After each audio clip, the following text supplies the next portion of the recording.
ایک یہ بہن نے فرمایا کہ ابھی ہم نے مستحب اوقات بتائے، انہوں نے کہا کہ میں نے ایک حدیث ایسی پڑھی ہے کہ سرکار نے شاید فرمایا کہ اول وقت میں نماز پڑھنے سے اللہ تعالیٰ کو خوشی ہوتی ہے۔ دیکھیں بہن، تمام ہمارے عام دیکھنے والوں سے ہماری گزارش ہے، عوام سے، کہ اگر ایک صرف حدیث کو اٹھا کے مسئلہ نکالنا اتنا ہی آسان ہوتا جتنا آپ نے سمجھا، تو ہر ایک گھر کے اندر الگ الگ مفتی ہوتے، ہر شخص مفتی ہوتا۔ آپ کو براہ راست استدلال کرنے کی اجازت نہیں ہے، آپ حدیث پڑھیں تو شرح کے ساتھ۔ لیکن ہوتا یہ ہے کہ ایک موضوع سے متعلق تمام پہلے آیات، تمام احادیث، تمام صحابہ کرام کے اعمال و افعال، اس کے بعد فقہا کے جو بڑے بڑے اکابرین تابعین تبع تابعین وغیرہ گزرے ان کی آراء، یہ سب جمع کی جاتی ہیں، پھر ان تمام پہ غور کر کے مسئلہ نکالا جاتا ہے۔ آپ نے ایک حدیث لے لی، ایک حدیث کو دیکھا، اس کے مخالف 50 حدیثیں اور موجود ہیں، وہ آپ کے پیش نظر ہی نہیں ہے، اور آپ اس ایک حدیث سے استدلال کر رہی ہیں، یہ بالکل صحیح نہیں ہوگا۔ اس لیے جو ہم نے آپ کو بتایا وہ سینکڑوں حدیثوں کا نچوڑ ہے، وہ قرآن کی تعلیمات کا نچوڑ ہوتا ہے جو ہم آپ کی خدمت میں عرض کرتے ہیں۔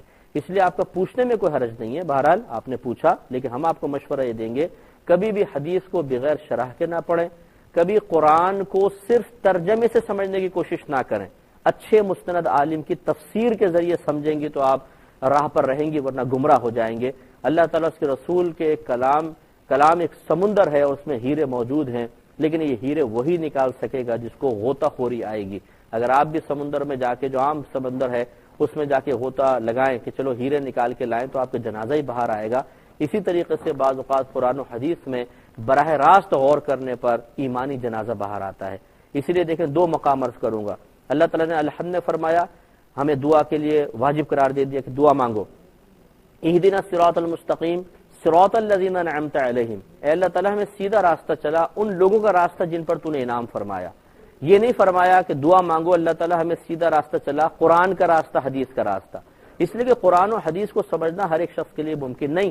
تو جو انعام یافتہ بندے ہیں، جنہوں نے قرآن کو سمجھا، حدیث کو سمجھا، ان کے پیچھے چلو، ان کے پیچھے چلو گے تو گویا کہ قرآن و حدیث کے پیچھے ہی چل رہے ہیں۔ اسی طرح فَاسْأَلُوا أَهْلَ الذِّكْرِ إِن كُنتُمْ لَا تَعْلَمُونَ، اگر تم نہیں جانتے تو اہل علم سے سوال کرو۔